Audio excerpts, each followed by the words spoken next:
বন্ধুসকল আজি এটা বিশেষ গুৰুত্বপূৰ্ণ বিষয়ৰ ওপৰত আলোচনা কৰিম। বন্ধুসকল আজিকালি সৰুজনৰ পৰা ডাঙৰজনলৈকে প্ৰায়বোৰৰে মুখে মুখে শুনিব পোৱা এটা শব্দ হৈছে BS6। কোনোবাই গাড়ী এখন আনিবই নাপায় চিধাচিধিকৈ সুধি দিয়া হয় গাড়ীখন BS6 নে? কি এই BS6? তেনেহ'লে বন্ধুসকল আহক পলম নকৰি ভিডিঅ'টো আৰম্ভ কৰোঁ। বন্ধুসকল আপোনালোকে নিশ্চয় জানে যে কিছুদিন আগলৈকে অটোমোবাইল অৰ্থাৎ যান বাহনৰ বজাৰখনত অৰ্থনৈতিক সংকটে দেখা দিছিল। ইয়াৰ একমাত্ৰ কাৰণেই আছিল BS6, কিয়নো ভাৰত চৰকাৰে এইটো বাধ্যতামূলক কৰিছিল যে 1 এপ্ৰিল 2020ৰ পৰা কেৱল মাত্ৰ আমাৰ ভাৰতবৰ্ষত BS6 বাহনে চলিব পাৰিব বা এই বাহনেহে কেৱল মাত্ৰ বিক্ৰীৰ অনুমতি পাব। সেয়েহে বন্ধুসকল আজি আমি আলোচনা কৰিম BS6 কি, ইয়াক চৰকাৰে কিয় বাধ্যতামূলক কৰিছে। পোনপ্ৰথমে ক'বলৈ বিচাৰিছোঁ যে BS6ৰ সম্পূৰ্ণ নামটো হৈছে BS6 অৰ্থাৎ ভাৰত ষ্টেজ 6। প্ৰদূষণ নিয়ন্ত্ৰণ কৰিব পৰা ভাৰত চৰকাৰৰ যান বাহনৰ আইনৰ 6 নম্বৰ তালিকাত অন্তৰ্ভুক্ত হোৱা মাপকাঠি। এই আইন ব্যৱস্থা 1 এপ্ৰিল 2020ৰ পৰা ভাৰতবৰ্ষত সম্পূৰ্ণৰূপে বাধ্যতামূলক কৰি দিয়া হয় আৰু উল্লেখিত সেই সময়ছোৱাৰ পিছত কেৱল মাত্ৰ চৰকাৰে বান্ধি দিয়া BS6 বাহনে বজাৰত বিক্ৰী কৰাৰ অনুমতি প্ৰদান কৰে।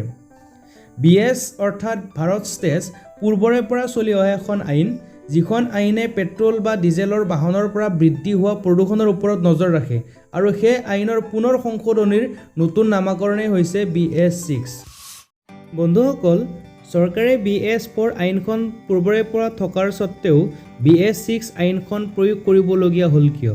চাওক, পেট্ৰল ডিজেলৰ ইঞ্জিনসমূহ যেতিয়াই ষ্টাৰ্ট হয় তেতিয়াই বায়ুমণ্ডললৈকে ধোঁৱা অৰ্থাৎ ছালফাৰৰ দৰে কিছুমান বিষাক্ত গেছ এৰি দিয়ে, যাৰ ফলত বৰ্তমান সময়ত লক্ষাধিক লোক জটিল ৰোগত আক্ৰান্ত হোৱা দেখা যায় বা কিছুমান লোকক মৃত্যুমুখত পৰাও দেখা যায়।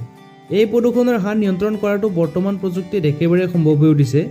বন্ধুসকল ইয়াৰ বাবে BS6 আইনখনে কঠোৰ ভূমিকা গ্ৰহণ কৰিছে।